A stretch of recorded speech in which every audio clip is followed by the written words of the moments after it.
નમસ્કાર, આપ જોઈ રહ્યા છો ન્યૂઝ 18 ગુજરાતી. હું છું આપની સાથે દીપા શર્મા. મહત્વપૂર્ણ સમાચાર પ્રાપ્ત થઈ રહ્યા છે. સુરતના પાંડેસરામાં બુટલેગર બેફામ બન્યા. મોપેડ ચાલક બુટલેગરે અકસ્માત સર્જ્યો. મોપેડ પર દારૂના પોટલા લઈ જતો હતો. પૂરપાટ ઝડપે બાઇક ચાલકને અડફેટે લીધો.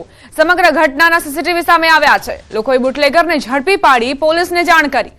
પોલીસે આગળની કાર્યવાહી શરૂ કરી છે. મોપેડ પર દારૂના પોટલા લઈને જઈ રહ્યો હતો અને તેણે આ અકસ્માતની ઘટના સર્જી, જેમાં પૂરપાટ ઝડપે બાઇક ચાલકને તેણે અડફેટે પણ લીધો. સમગ્ર ઘટનાના સીસીટીવી ફૂટેજ સામે આવ્યા છે. અત્યારે પોલીસે આ સીસીટીવી ફૂટેજના આધારે જ તપાસ શરૂ કરી છે. સ્થાનિકોની સતર્કતાના કારણે તે સકંજામાં આવી ગયો. તેને ઝડપી પાડીને અને પોલીસને જાણ કરવામાં આવી. ત્યારબાદ પોલીસ ઘટના સ્થળે આવી પહોંચી અને બુટલેગરને પકડીને કાર્યવાહી શરૂ કરી છે. પાંડેસરામાં કઈ રીતે બુટલેગરો બેફામ બન્યા છે તેનો વધુ એક પુરાવો આ સીસીટીવી ફૂટેજ આપી રહ્યા છે. જ્યાં મોપેડ ચાલક બુટલેગરે અકસ્માત સર્જ્યો. મોપેડ પર દારૂના પોટલા લઈ જતો હતો. બેફામ બની ખુલ્લેઆમ તે મોપેડ પર દારૂની હેરાફેરી કરી રહ્યો હતો. સંવાદદાતા કીર્તેશ જોડાઈ ગયા છે વધુ જાણકારી સાથે. કીર્તેશ, પાંડેસરામાં બુટલેગરે અકસ્માત સર્જ્યો છે, શું વિગત? હા, બિલકુલ દીપા. સુરતના પાંડેસરા વિસ્તારની ઘટના સામે આવી છે. વહેલી સવાર થતાની સાથે નજીકના ગામમાં દેશી દારૂનો વેપાર કરતા બુટલેગરો સિટીમાં દારૂ સપ્લાય કરતા હોય છે. બેફામ ગતિએ દોડતા હોય છે, કારણ કે માટેના પ્રયાસ કરતી હોય છે, જેને લઈને ગતિએ દોડતા સમયે તેને એક વ્યક્તિને અડફેટે લીધો હતો. જોકે બાદ સ્થાનિક લોકોએ બુટલેગરને પાડી વાત કરવાનો પ્રયાસ કરતા બુટલેગર દાદાગીરી પર ઉતર્યો હતો, જેને લઈને સ્થાનિક લોકોએ આ બુટલેગરને ગયો હતો. જો કે બુટલેગરો આ પ્રમાણે બેફામ ગતિએ ગાડીઓ દોડાવતા હોવાની સતત ઘટના હોય છે. ત્યારે કહી શકાય કે પોલીસ જયારે બુટલેગરોને પકડવા માટે દોડતી હોય છે, ત્યારે પોતાનો જીવ બેફામ ગતિએ દોડતા હોય છે. આભાર કીર્તેશ જાણકારી આપવા માટે.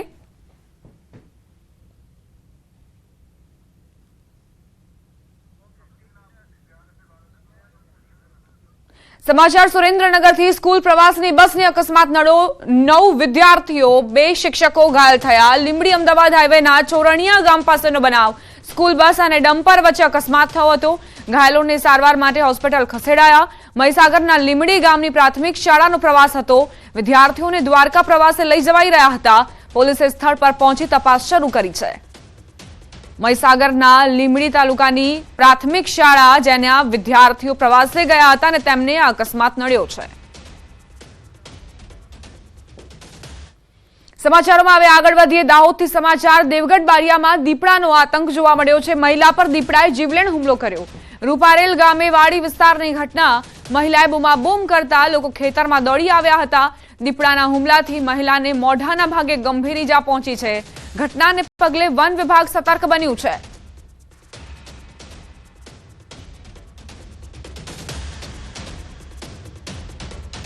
પોરબંદર શહેરમાં છેલ્લા થોડા દિવસથી સતત દીપડાના આટાફેરા જોવા મળી રહ્યા છે. કલેક્ટર બંગલા નજીક દીપડો રહેણાંક મકાનમાં ઘૂસ્યાની ચર્ચાથી ઘટના સ્થળે લોકોના ટોળા ઉમટી પડ્યા. આ અંગેની જાણ વન વિભાગ પોલીસને થતા તેઓ ઘટના સ્થળે દોડી આવ્યા હતા અને તપાસ હાથ ધરી હતી. મહત્વનું છે કે અગાઉ 18 ફેબ્રુઆરીના શહેરના જુરીબાગ વિસ્તારમાં દીપડો આટાફેરા કરતો હોય તેવા સીસીટીવી ફૂટેજ સામે આવ્યા હતા, જેને લઈ લોકોમાં ભયનો માહોલ જોવા મળી રહ્યો છે. રાજનેતાઓની એક પોતાની આગવી ઓળખ સમાન સોશિયલ મીડિયા ઉપર પોતાની એપ હોય છે. આવી જ એપ પ્રધાનમંત્રી નરેન્દ્ર મોદીની પણ નમો એપ ખૂબ જ જાણીતી છે. નમો એપમાં પ્રધાનમંત્રી નરેન્દ્ર મોદીએ કરેલા પ્રતિદિનના પ્રવાસ, પ્રધાનમંત્રી નરેન્દ્ર મોદીએ કરેલા ભાષણોની ઝલક, પ્રધાનમંત્રી નરેન્દ્ર મોદીએ કરેલા વિશ્વના પ્રવાસની ઝલકની માહિતી હોય છે. ત્યારે પીએમ મોદીની મોબાઈલ એપ નમો એપ વિશ્વ ફલકના રાજનેતાઓની એપની હરોળમાં હવે પ્રથમ સ્થાને પહોંચી છે. પ્રથમ સ્થાને પહોંચવામાં દૂર નથી. નમો એપ એશિયામાં તો નંબર 1 પોઝિશન ઉપર છે, પરંતુ હવે વિશ્વ ફલક પર પણ આ એપ નંબર 1 તરફ પ્રયાણ કરી રહી છે. હાલ દેશ અને વિદેશમાં વસતા અંદાજે 1.5 કરોડથી વધુ લોકોના મોબાઈલમાં નમો એપ ડાઉનલોડ કરેલી છે.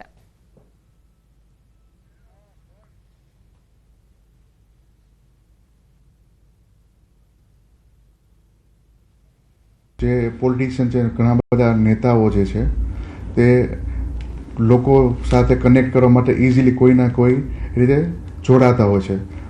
દેશના યશસ્વી પ્રધાનમંત્રી માનનીય નરેન્દ્ર મોદી સાહેબે લોકો સાથે જોડાવા માટે એક નવતર પ્રયોગ કરેલો છે. તે સમયે નરેન્દ્ર મોદી એપ્લિકેશન એમને પોતાની વિકસાવી અને લોકો સાથે કનેક્ટ થતા આસાનીથી. ત્યાં જે લોકો સાથે વાતચીત કરતા, તેમના વ્યૂઝ જાણતા અને તેમના પાસેથી બધી પ્રધાનમંત્રીની મન કી બાત સાંભળીશું થોડી જ ક્ષણોમાં. પ્રધાનમંત્રી મોદી મન કી બાત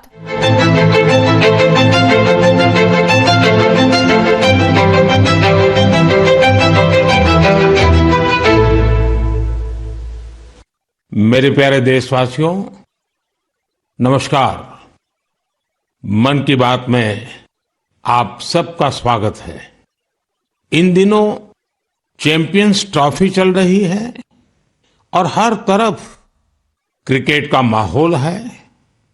क्रिकेट में सेंचुरी का रोमांच क्या होता है ये तो हम सब भली भांति जानते हैं, लेकिन आज मैं आप सबसे क्रिकेट नहीं बल्कि भारत ने स्पेस में जो शानदार सेंचुरी बनाई है उसकी बात करने वाला हूं।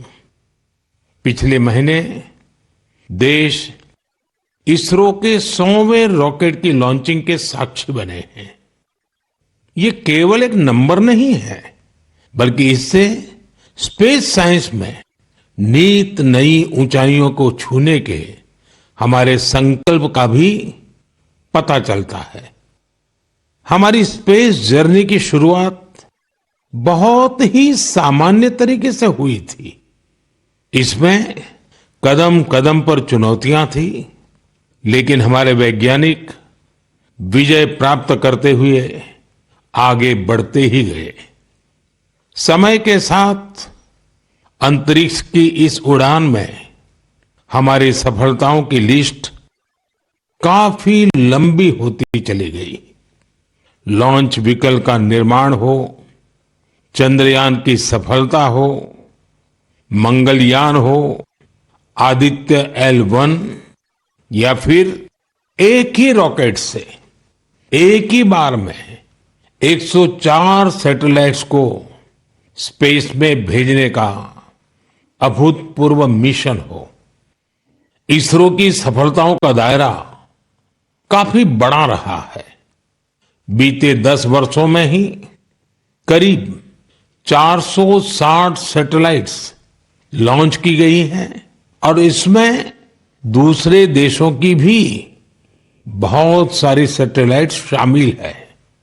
हाल के वर्षों की एक बड़ी बात यह भी रही है कि स्पेस साइंटिस्ट की हमारी टीम में नारी शक्ति की भागीदारी लगातार बढ़ रही है। मुझे यह देखकर भी बहुत खुशी होती है कि आज स्पेस सेक्टर हमारे युवाओं के लिए बहुत फेवरेट बन गया है। कुछ साल पहले तक किसने सोचा होगा कि इस क्षेत्र में स्टार्टअप और प्राइवेट सेक्टर की स्पेस कंपनियों की संख्या सैकड़ों में हो जाएगी। हमारे जो युवा जीवन में कुछ थ्रिलिंग और एक्साइटिंग करना चाहते हैं, उनके लिए स्पेस सेक्टर एक बेहतरीन ऑप्शन बन रहा है।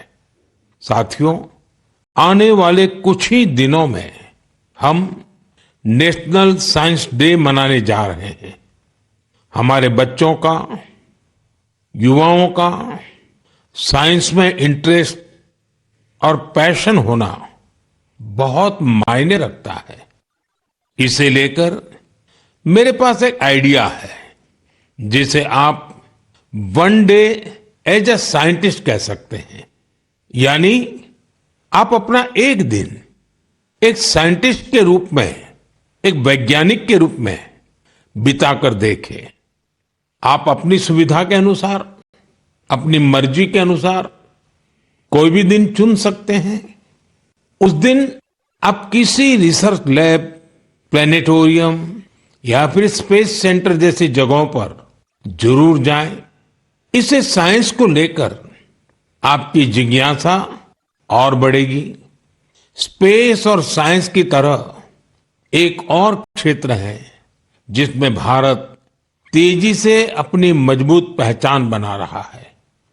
ये क्षेत्र है एआई यानी आर्टिफिशियल इंटेलिजेंस। हाल ही में मैं एआई के एक बड़े सम्मेलन में हिस्सा लेने के लिए पेरिस गया था। वहां दुनिया ने इस सेक्टर में भारत की प्रगति की खूब सराहना की। हमारे देश के लोग आज एआई का उपयोग किस किस तरह से कर रहे हैं, इसके उदाहरण भी हमें देखने को मिल रहे हैं। अब जैसे तेलंगाना में आदिलाबाद के सरकारी स्कूल के एक टीचर थोड़ासम कैलाश जी हैं। डिजिटल गीत संगीत में उनकी दिलचस्पी हमारी कई ट्राइबल लैंग्वेज को बचाने में बहुत महत्वपूर्ण काम कर रही है। उन्होंने एआई टूल्स की मदद से कोलामी भाषा में गाना कंपोज कर कमाल कर दिया है। वे एआई का उपयोग कोलामी के अलावा भी कई और भाषाओं में गीत तैयार करने के लिए कर रहे हैं। सोशल मीडिया पर उनके ट्रैक हमारे आदिवासी भाई बहनों को खूब पसंद आ रहे हैं। स्पेस सेक्टर हो या फिर एआई, हमारे युवाओं की बढ़ती भागीदारी एक नई क्रांति को जन्म दे रही है।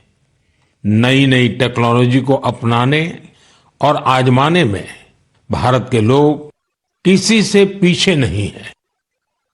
मेरे प्यारे देशवासियों, अगले महीने 8 मार्च को अंतर्राष्ट्रीय महिला दिवस है। यह हमारी नारी शक्ति को नमन करने का एक विशेष अवसर होता है। देवी महात्म्य में कहा गया है, विद्याः समस्ताः तव देवी भेदाः स्त्रियः समस्ताः सकला जगत्सु। अर्थात सभी विद्याएं देवी के ही विभिन्न स्वरूपों की अभिव्यक्ति है और जगत की समस्त नारी शक्ति में भी उनका ही प्रतिरूप है।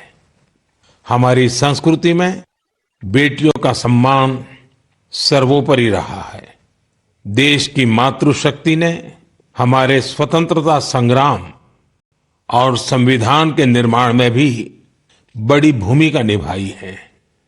संविधान सभा में हमारा राष्ट्रीय ध्वज प्रस्तुत करते हुए हंसा मेहता जी ने जो कहा था, मैं उन्हीं की आवाज में आप सबके साथ शेयर कर रहा हूं। It is in the fitness of things that this first flag that will fly over this august house should be a gift from the women of India. We have donned the saffron color. We have fought, suffered and sacrificed in the cause of our country's freedom. We have today attained our goals. In presenting this symbol of our freedom, we once more offer our services to the nation. We pledge ourselves to work for a great India, for building up a nation that will be a nation among nations. We pledge ourselves for working for a greater cause to maintain the freedom that we have achieved. साथियों, हंसा मेहता जी ने हमारे राष्ट्रीय ध्वज के निर्माण से लेकर उसके लिए बलिदान देने वाली देश भर की महिलाओं के योगदान को सामने रखा था। उनका मानना था कि हमारे तिरंगे में केसरिया रंग से भी ये भावना उजागर होती है। उन्होंने विश्वास व्यक्त किया था कि हमारी नारी शक्ति भारत को सशक्त और समृद्ध बनाने में अपना बहुमूल्य योगदान देगी। आज उनकी बातें सच साबित हो रही हैं। आप किसी भी क्षेत्र पर नजर डालें तो पाएंगे कि महिलाओं का योगदान कितना व्यापक है। साथियों, इस बार महिला दिवस पर मैं एक ऐसी पहल करने जा रहा हूं जो हमारी नारी शक्ति को समर्पित होगी। इस विशेष अवसर पर मैं अपने सोशल मीडिया अकाउंट जैसे एक्स, इंस्टाग्राम के अकाउंट्स, उनको देश की कुछ इंस्पायरिंग वुमेन को एक दिन के लिए सौंपने जा रहा हूं। ऐसी वुमेन जिन्होंने अलग अलग क्षेत्रों में उपलब्धियां हासिल की हैं, इनोवेशन किया है, अलग अलग क्षेत्रों में अपनी एक अलग पहचान बनाई है। 8 मार्च को वो अपने कार्य और अनुभवों को देशवासियों के साथ साझा करेगी। प्लेटफॉर्म भले ही मेरा होगा, लेकिन वहां उनके अनुभव, उनकी चुनौतियां और उनकी उपलब्धियों की बात होगी।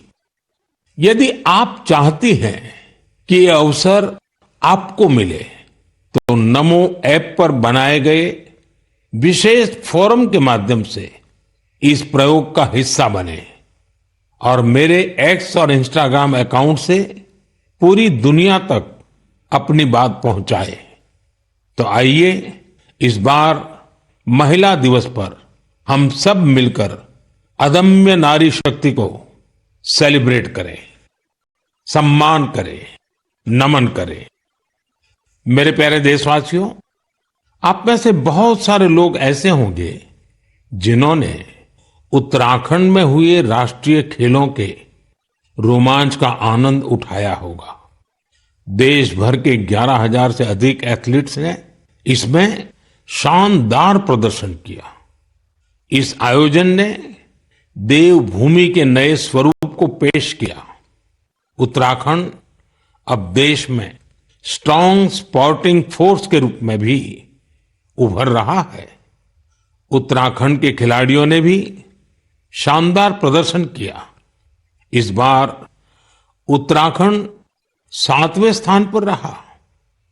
यही तो पावर ऑफ स्पोर्ट्स है जो इंडिविजुअल्स और कम्युनिटीज के साथ साथ पूरे राज्य का कायाकल्प कर देती है।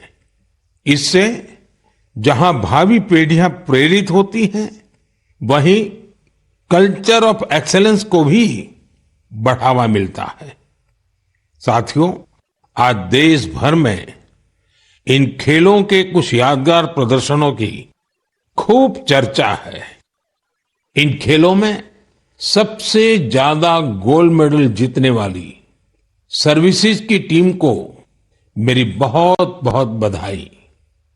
राष्ट्रीय खेलों में हिस्सा लेने वाले हर खिलाड़ी की भी मैं सराहना करता हूं। हमारे बहुत से खिलाड़ी खेलो इंडिया अभियान की देन है। हिमाचल प्रदेश के सावन बरवाल, महाराष्ट्र के किरण मात्रे, तेजस सिरसे या आंध्र प्रदेश की ज्योति याराजी, सबने देश को नई उम्मीदें दी हैं। उत्तर प्रदेश के जेवलिन थ्रोअर सचिन यादव और हरियाणा की हाई जंपर पूजा और कर्नाटका की स्विमर धिनिधि दे सिंधु ने देशवासियों का दिल जीता। इन्होंने 3 नए राष्ट्रीय रिकॉर्ड बनाकर सबको चौंका दिया। इस बार के राष्ट्रीय खेलों में टीनेज चैंपियंस, उनका नंबर हैरान करने वाला है। 15 साल के शूटर गेविन एंटनी, यूपी की हैमर थ्रो खिलाड़ी 16 साल की अनुष्का यादव, मध्य प्रदेश के 19 साल के पोल वाल्टर देव कुमार मीणा ने साबित किया कि भारत का स्पोर्टिंग फ्यूचर बेहद प्रतिभावान पीढ़ी के हाथों में है। उत्तराखंड में हुए नेशनल गेम्स ने ये भी दिखाया कि कभी हार ना मानने वाले जीतते जरूर है। कंफर्ट के साथ कोई चैंपियन नहीं बनता। मुझे खुशी है हमारे युवा एथलीटों के डिटर्मिनेशन और डिसिप्लिन के साथ भारत आज ग्लोबल स्पोर्टिंग पावर हाउस बनने की ओर तेजी से आगे बढ़ रहा है। मेरे प्यारे देशवासियों, देहरादून में नेशनल गेम्स की ओपनिंग के दौरान मैंने एक बहुत ही अहम विषय उठाया है, जिसने देश में एक नई चर्चा की शुरुआत की है। ये विषय है ओबेसिटी, यानी मोटापा। एक फिट और हेल्दी नेशन बनने के लिए हमें ओबेसिटी की समस्या से निपटना ही होगा। एक स्टडी के मुताबिक आज हर 8 में से 1 व्यक्ति ओबेसिटी की समस्या से परेशान है। बीते वर्षों में ओबेसिटी के मामले 2 गुने हो गए हैं, लेकिन इससे भी ज्यादा चिंता की बात यह है कि बच्चों में भी मोटापे की समस्या 4 गुना बढ़ गई है। WHO का डेटा बताता है कि 2022 में दुनिया भर में करीब 250 करोड़ लोग ओवरवेट थे, यानी आवश्यकता से भी कहीं ज्यादा वजन था। ये आंकड़े बेहद गंभीर है और हम सभी को सोचने पर मजबूर करते हैं कि आखिर ऐसा क्यों हो रहा है। अधिक वजन या मोटापा कई तरह की परेशानियों को, बीमारियों को भी जन्म देता है। हम सब मिलकर छोटे छोटे प्रयासों से इस चुनौती से निपट सकते हैं। जैसे एक तरीका मैंने सुझाया था, खाने के तेल में 10% 10% की कमी करना। आप तय कर लीजिए कि हर महीने 10% कम तेल उपयोग करेंगे। आप तय कर सकते हैं कि जो तेल खाने के लिए खरीदा जाता है, खरीदते समय ही अब 10% कम ही खरीदेंगे। ये ओबेसिटी कम करने की दिशा में एक अहम कदम होगा। मैं आज मन की बात में इस विषय पर कुछ स्पेशल मैसेज भी आप लोगों से शेयर करना चाहता हूं। शुरुआत ओलंपिक मेडलिस्ट नीरज चोपड़ा जी से करते हैं, जिन्होंने खुद सफलतापूर्वक ओबेसिटी पर काबू पाकर दिखाया है। सभी को नमस्ते, मैं नीरज चोपड़ा आज आप सभी को बताना चाहता हूं कि हमारे माननीय प्रधानमंत्री श्री नरेंद्र मोदी जी ने मन की बात में इस बार ओबेसिटी के बारे में चर्चा की है, जो हमारे देश के लिए बहुत ही अहम मुद्दा है। और मैं कहीं ना कहीं इस बात को खुद से भी रिलेट करता हूं, क्योंकि जब मैंने ग्राउंड पे जाना स्टार्ट किया था तो उस टाइम मेरा भी काफ़ी मोटापा था, और मैंने जब ट्रेनिंग स्टार्ट की, अच्छा खाना स्टार्ट किया, तो काफ़ी हेल्थ में मेरे सुधार आया। और उसके बाद जब मैं एक प्रोफेशनल एथलीट बन गया तो उसमें भी मेरी काफ़ी हेल्प मिली। और साथ में बताना चाहूँगा कि जो पेरेंट्स हैं वो खुद भी आउटडोर स्पोर्ट कोई ना कोई खेलने अपने बच्चों को भी लेके जाएं और एक अच्छा हेल्दी लाइफस्टाइल बनाएं, अच्छा खाएं और अपने शरीर को 1 घंटा या जितना भी टाइम आप दे सकते हैं दिन में वो दें एक्सरसाइज के लिए। और मैं एक बात और ऐड करना चाहूँगा, अभी हाल ही में हमारे प्रधानमंत्री जी ने बोला था कि जो खाने में यूज होने वाला ऑयल है उसको 10% तक कम करें, क्योंकि कई बार हम काफ़ी तली हुई चीज़ें, ऐसी चीज़ें खा लेते हैं जिससे ओबेसिटी पे काफ़ी इम्पैक्ट पड़ता है। तो मैं सभी को कहना चाहूँगा कि इन चीज़ों से बचें और अपनी हेल्थ का ध्यान रखें। बस यही आपसे मैं गुजारिश करता हूँ और साथ उठ के हम अपने देश को ऊपर उठाएंगे। धन्यवाद। नीरज जी, आपका बहुत बहुत आभार। जानी मानी एथलीट निखत जरीन जी ने भी इस विषय पर अपनी बात रखी है। हाय, मेरा नाम निखत जरीन है और मैं 2 टाइम्स वर्ल्ड बॉक्सिंग चैंपियन हूँ।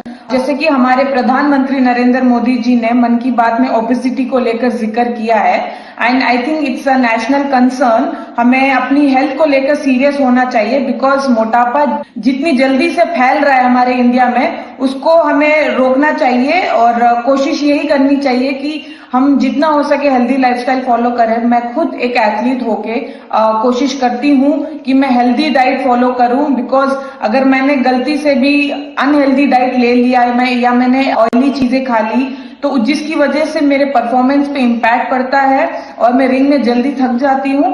एंड मैं कोशिश यही करती हूँ कि मैं जितना हो सके एडिबल ऑयल जैसी चीजों को मैं कम इस्तेमाल करूँ और उसकी जगह हेल्दी डाइट फॉलो करूँ और डेली फिजिकल एक्टिविटी करूँ, जिसकी वजह से मैं हमेशा फिट रहती हूँ। एंड आई थिंक हम जैसे कॉमन लोग जो है जो डेली जॉब पे जाते हैं, काम पर जाते हैं, एंड आई थिंक हर किसी को हेल्थ को लेकर सीरियस होना चाहिए और कुछ ना कुछ डेली फिजिकल एक्टिविटी करनी चाहिए, जिसकी वजह से हमें बीमारियों जैसे हार्ट अटैक है और कैंसर जैसे बीमारियों से हम दूर रहे और अपने आप को फिट रखें, क्योंकि हम फिट तो इंडिया फिट। निखत जी ने वाकई कुछ अच्छे पॉइंट्स बताए हैं। आइए अब सुनते हैं डॉक्टर देवी शेट्टी जी का क्या कहना है। आप सभी जानते हैं वे एक बहुत ही सम्मानित डॉक्टर हैं जो इस विषय पर निरंतर काम कर रहे हैं। I would like to thank our Honorable Prime Minister for creating an awareness about obesity in his most popular Mann Ki Baat program. Obesity today is not a cosmetic problem. It is a very serious medical problem. Majority of the youngsters in India today are obese. The main cause of obesity today is poor quality of food intake, especially excess intake of carbohydrates, that is rice, chapati and sugar, and of course large consumption of oil. Obesity leads to major medical problems like heart disease, high blood pressure, fatty liver and many other complications. So my advice to all the youngsters, start exercising, control your diet and be very, very active and watch your weight. Once again, I would like to wish all of you very, very happy, healthy future. Good luck and God bless. साथियों, खाने में तेल का कम उपयोग और obesity से निपटना यह केवल पर्सनल चॉइस नहीं है, बल्कि परिवार के प्रति हमारी जिम्मेदारी भी है। खान पान में तेल का अधिक इस्तेमाल हार्ट डिसीज, डायबिटीज और हाइपरटेंशन जैसी ढेर सारी बीमारियों की वजह बन सकता है। अपने खान पान में छोटे छोटे बदलाव करके हम हमारे फ्यूचर को स्ट्रॉन्गर, फिटर और डिसीज फ्री बना सकते हैं। इसलिए हमें बिना देर किए इस दिशा में प्रयास बढ़ाने होंगे। इसे अपने जीवन में उतारना होगा। हम सब मिलकर इसे खेल खेल में बहुत प्रभावी रूप से कर सकते हैं।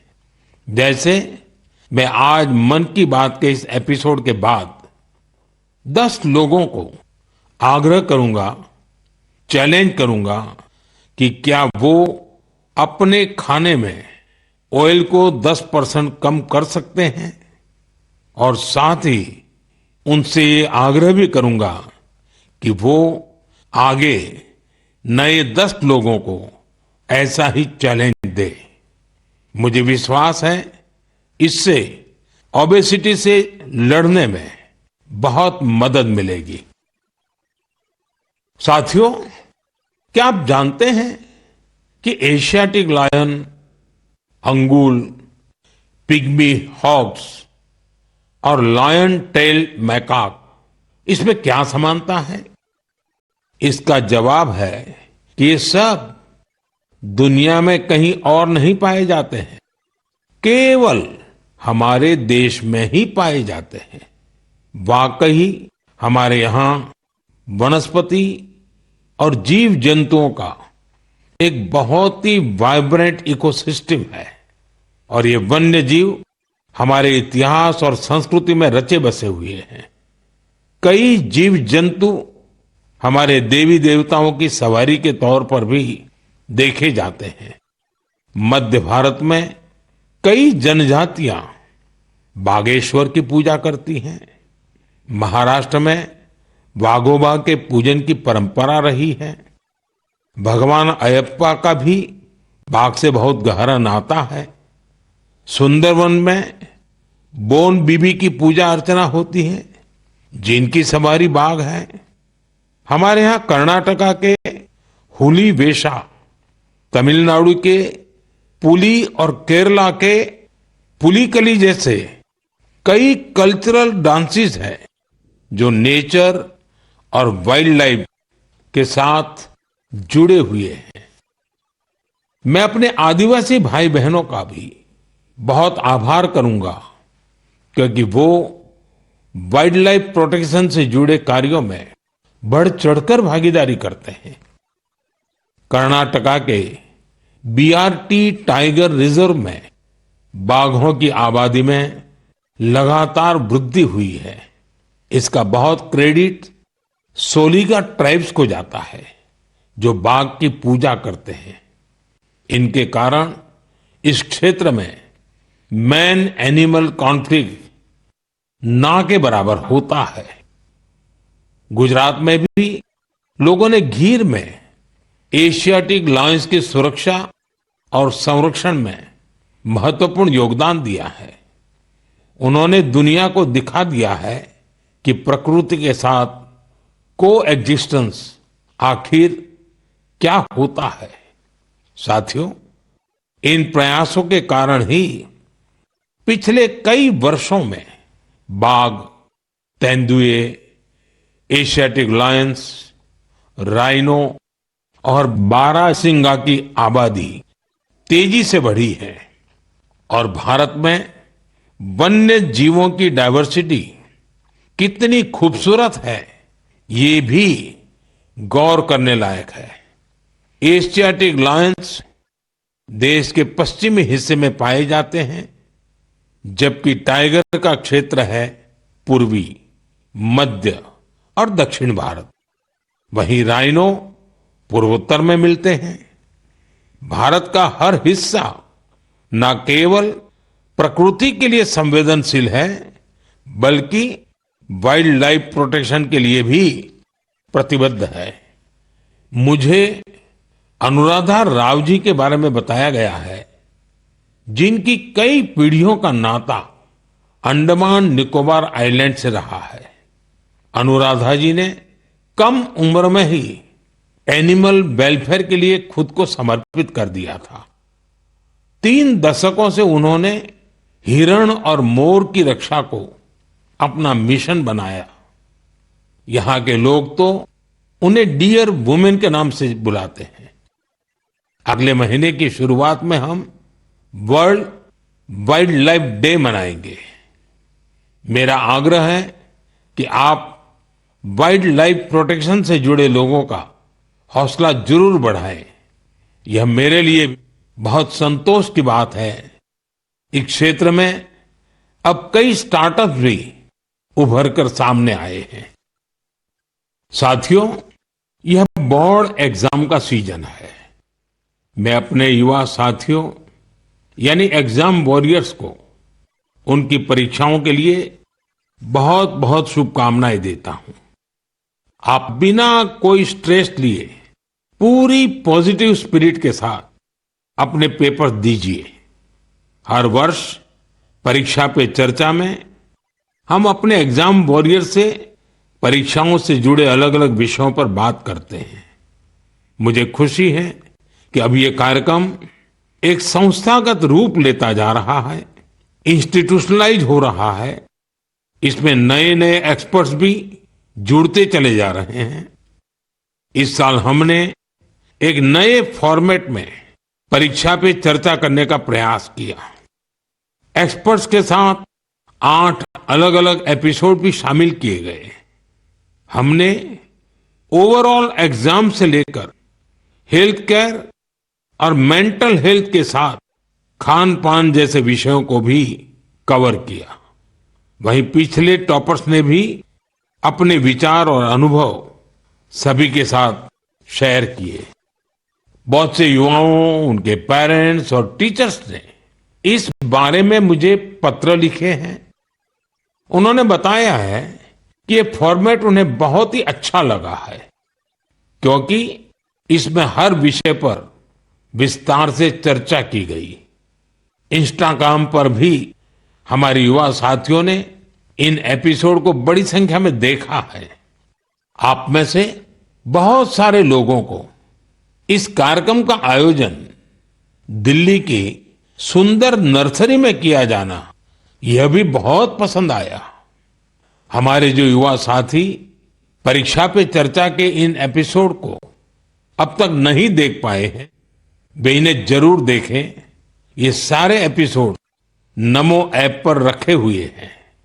एक बार फिर अपने एग्जाम वॉरियर्स को मेरा यही मैसेज है, be happy and stress free. मेरे प्रिय साथियों, मन की इस बात में इस बार मेरे साथ इतना ही। अगले महीने फिर नए विषयों के साथ हम मिलकर मन की बात करेंगे। आप मुझे अपने पत्र, अपने संदेश भेजते रहिए। स्वस्थ रहिए, आनंद में रहिए।